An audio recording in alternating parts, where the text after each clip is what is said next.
Assalamualaikum warahmatullahi wabarakatuh. Kembali lagi kawan di Legenda Catur Dunia. Masih dari Speed Chess Championship 2024, event utama yang sudah mulai digelar kemarin malam kawan, dengan partai pembuka antara Arjun Erigaisi berhadapan dengan Jan Christoph Ruda. Arjun mengalahkan Jan Christoph Ruda dan salah satu gamenya sudah kita ulas kawan. Dan Arjun nanti akan bertemu dengan salah satu pemenang antara Magnus versus Lithuanian yang akan dimulai partainya kawan malam ini. Nah, malam ini jadwalnya adalah Magnus Carlsen berhadapan dengan Lithuanian dan juga Yanepo akan berhadapan dengan Nordibek Abdusatorov. Pemenangnya ini kawan akan berjumpa dengan Hikaru Nakamura yang berhasil mengalahkan si manusia engine kawan Jose Martinez Alcantara dengan skor 14-8. Hikaru Nakamura unggul dalam permainan 5 menit dengan skor 5,5 2,5, kemudian unggul juga dalam permainan 3 menit dengan skor 5,5 3,5, tapi unggul tipis dalam permainan bulat, hanya unggul 1 game kawan dengan skor 3-2. Hikaru Nakamura nanti akan berjumpa dengan salah satu pemenang antara Yanepo ataukah Nordibek Abdusatorov.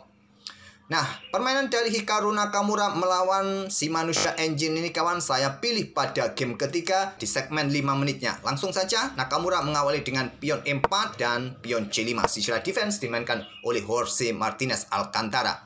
Game pertama Nakamura juga pegang putih kawan, menang. Game kedua remis, padahal Jose Martinez punya kesempatan menang kawan dengan battle end game benteng versus benteng. Tapi Jose Martinez melewatkan langkah emasnya. Akhirnya Nakamura mampu mempertahankan posisi menahan imbang remis. Oh ya, tadi di kolom komentar ada kawan-kawan yang merequest permainannya Jose Martinez Alcantara atau George Spam saat menghadapi Vladimir Kramnik beberapa bulan yang lalu kawan. Saat ditarung di Spanyol kalau tidak salah, Jose Martinez Alcantara diadu dengan Kramnik. Ya, karena ada tuduhan cheating kawan, curang. Jose Martinez ini juga kena tuduhan dari Kramnik. Akhirnya ada sponsor yang memfasilitasi untuk duit tarung itu. Dan Jose Martinez mengalahkan Vladimir Kramnik. Saat itu permainannya over the board dan juga online kawan. 2 macam game sebagai pembuktian. Karena memang kawan, Jose Martinez ini langkah-langkahnya juga terkadang bagus, sangat presisi dalam permainan cepat, khususnya permainan blitz. Setelah kuda F3 ada pion D6 kawan, pion D4 caplok, ambil balik. Maaf kawan ya, mungkin cop-cop tidak terlalu disukai kawan-kawan, mungkin terdengar aneh di telinga kawan-kawan, mungkin kita akan kembali ke laptop. Caplok, sikat, hantam, pukul balik, ambil balik, mungkin seperti itu saja ya. Oke, menteri yang ambil balik kawan, ini adalah variasi check hover dari sisi defense. Ya, umumnya dengan kuda dan nanti akan melanjutkan ke permainan knight off mungkin. Tapi Nakamura memilih dengan variasi check hover, memberikan kesempatan hitam mendapatkan tempo pengembangan kuda C6-nya kawan. Tapi Jose Martinez lebih menyukai kuda F6 terlebih dahulu. Ini pilihan utama, kuda C6. Tapi ya putih punya kesempatan langsung pin kuda ini kawan. Nah, berlanjut gajah D7, sikat kuda, ambil balik oleh gajah, kuda C3, kuda F6, dilanjut dengan gajah G5, pion E6 kawan. Setelah rokade panjang, gajah E7 juga persiapan rokade. Nah, putih akan keluarkan 2 bentengnya di pusat, benteng HE1, kemudian rokade pendek. Jalur utama cek hover kawan, kuda C6. Tapi kuda F6 dipilih oleh Jose Martinez Alcantara atau George Spam.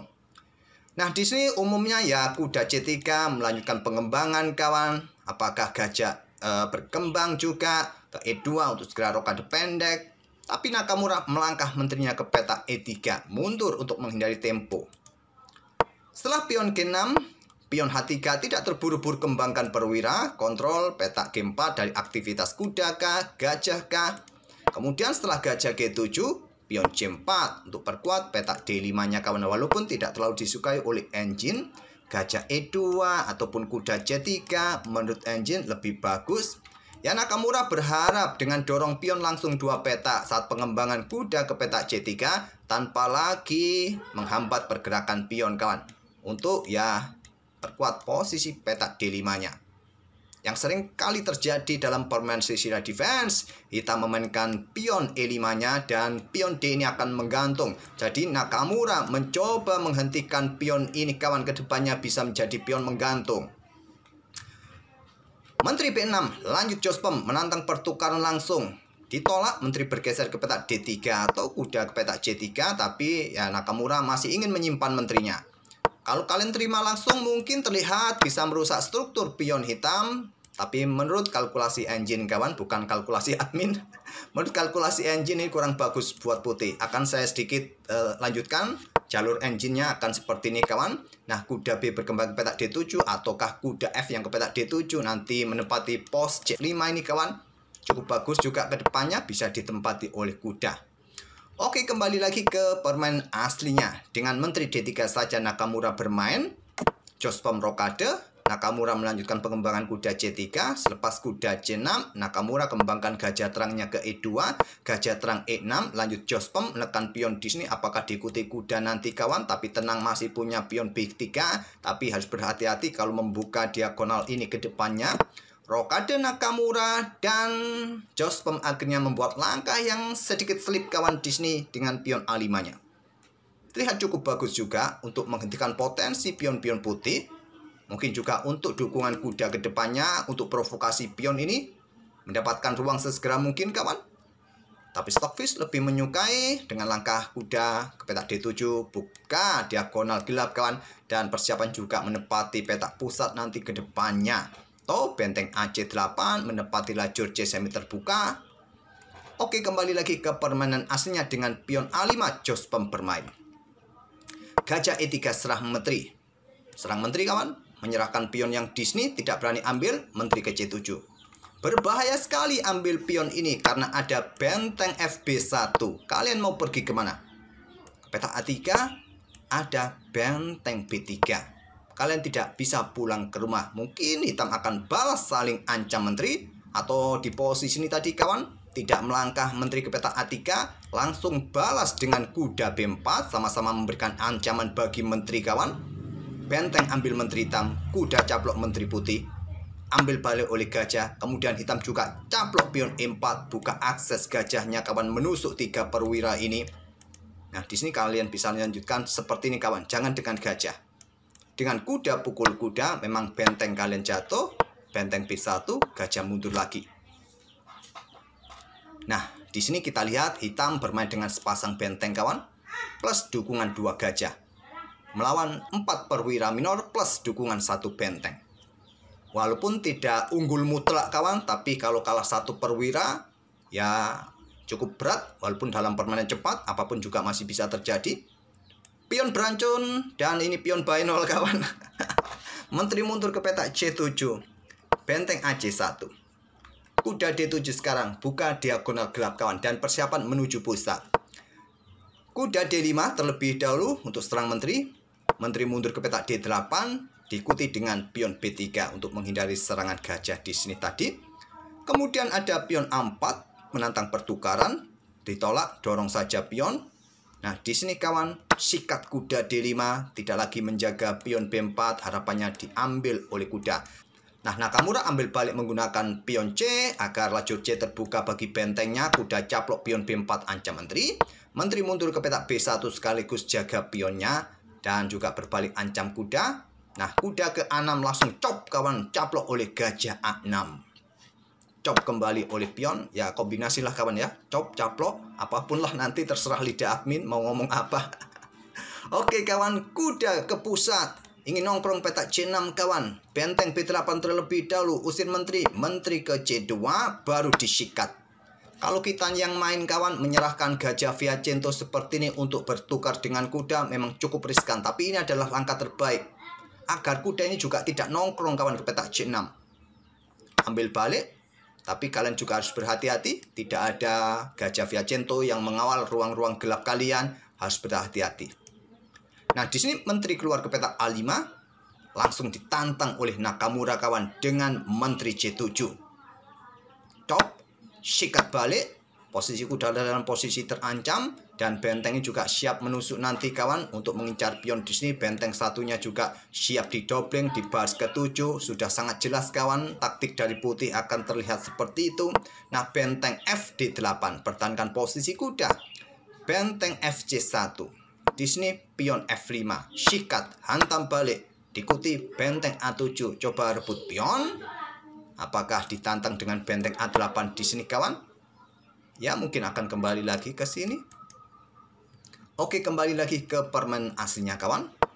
Memilih juga ancam gajah, benteng B4. Gajah ke E3, pion F4. Langkah blunder ternyata di sini dari Jospem kawan. Baru di langkah ke-28, Jospem membuat langkah kesalahan, di mana kontrol waktunya juga terpaut separuh kawan. Nakamura masih punya 3 menit 12 detik, sedangkan Jospem sudah jatuh di angka 1 menit 24 detik.